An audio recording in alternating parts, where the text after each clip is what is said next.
आता काय करू, आता ड्रिपनं सोडायचं आहे. तर आपण जे फवारणी घेतली तेच तुम्हाला सांगितली, याच्या आधी ट्रायकोडर्मा दिला तेच तुम्हाला सांगितलं.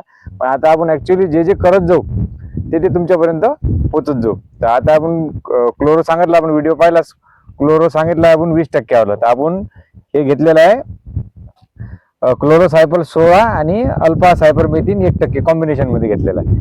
आणि त्याच्या सोबत काय झालं मित्रांनो, की स्टिकर घेतलेला आहे. आपण स्टिकर सांगितलेलं आहे.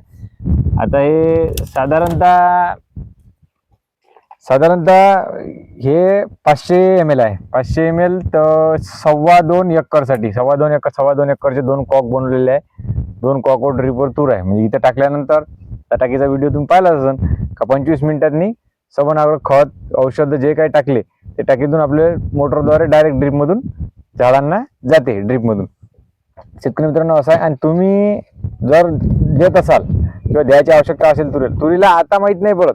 आता हे देण्याचं कारण कसं आहे की पोलिओ सारखं काम करते. आता जर दिलं याचा फायदा समोर होते. ज्या वेळेस आपली तूर फुलोरा अवस्थेतून शेंग अवस्थेकडे जाते त्यावेळेस काय होते की झाडाला भरपूर अन्नद्रव्य पाहिजे. आणि सुरुवातीला काय होते, आपण जर याची बुरशीनाशकची ट्रीटमेंट केली नाही तर झाडाच्या मुळं कमकुवत राहते.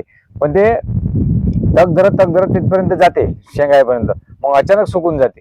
मग अचानक सुकल्यानं काय होते की तुम्हाला वाटतं का मर रोग आला. तो मर रोग कधी कंट्रोल होत नाही. ज्यावेळेस फुलोरावर आणि शेंगावर जेव्हा मर रोग येते तुरीचे झाड वाढतात त्यावेळेस कुठलाही उपाय असं औषधच बनलेलं नाही आहे की तुम्ही ते कंट्रोल करू शकतात. ते कंट्रोल करण्यासाठी आताच तुम्हाला तुरीचे झाडाचे मुळं हे सशक्त करायचे आहे आणि बुरशीपासून त्याला अलिप्त ठेवायचं आहे. आपल्याला या तुरीच्या झाडाची बुरशी का माहीत पडत नाही, कारण की तुरीच्या झाडाला जे आहे की पिकाला मुळ्या जास्त असतात. याने त्या मुळ्यातून ते अन्नद्रव्य घेत असते. आणि एखाद्या मुळीला बुरशी लागली पण ज्या वेळेस त्याचे फूल आणि शेंगा ज्या वक्ती लागते त्या वक्ती त्याची कॅपॅसिटी संपून जाते आणि बुरशी अटॅक करते. त्यामुळे झाड आपलं वाळून जाते आणि तिथे आपल्याला पर्याय राहत नाही. तर शेतकरी मित्रांनो अशा प्रकारे क्लोरो घेतलेला आहे आपण. गॅस पॉयझन टाकीत वगैरे टाकीत नाही.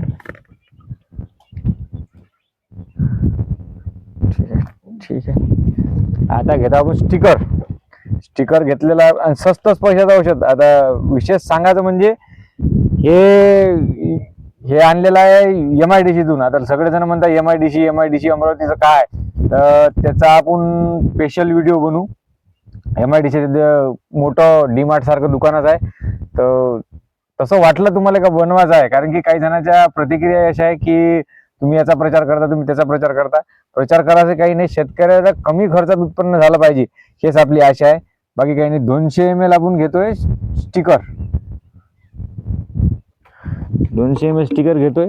आणि शेतकरी मित्रांनो खरोखर तुम्हाला त्या डीमार्ट सारखं एक शॉपी आहे अमरावतीला आणि तुम्हाला त्याचा व्हिडिओ जर लागत असेल तर तुम्ही कमेंट करू शकता, म्हणजे स्वस्तात होईल. आता हे 200 रुपयाचं 250 ml स्टिकर आणलाय आणि सिलिकॉन बेस आहे. आणि आपण जे हे घेतलं गॅस पॉयझन घेतलं तर हे मित्रांनो फक्त 300 रुपयाचं आणलेलं आहे. 1 लिटर अर्धा लिटर मध्ये 2 पॅक आणले जाणून, कारण की 2 टाक्या करायच्या, 2 कॉकला सोडायच्या. तर अशा प्रकारचा तुम्हाला जर व्हिडिओ लागत असेल तर शेतकरी मित्रांनो तुम्ही कमेंट करू शकता. आणि स्टिकरचं झाकण बूच अंदर गेलेला आहे. तर हे आपण टाकून नंतर 200 ml आपण साधारणतः स्टिकर घेऊ आणि याची ड्रिंचिंग करू. तर जेणेकरून काय होईल की मुळा सशक्त होईल आणि समोर आपल्याला उधळण्याचं प्रमाण एक कमी होईल. इतर काही समस्या असेल तर आपण कमेंट करू शकता किंवा ग्रुपला जॉईन असेल तर तुम्ही ग्रुपलाही तुमचे फोटो शेअर करू शकता, तुमचं मत मांडू शकता. आणि हा व्हिडिओ इतर शेतकऱ्यांपर्यंत पाठवा, लाईक करा, शेअर करा. धन्यवाद.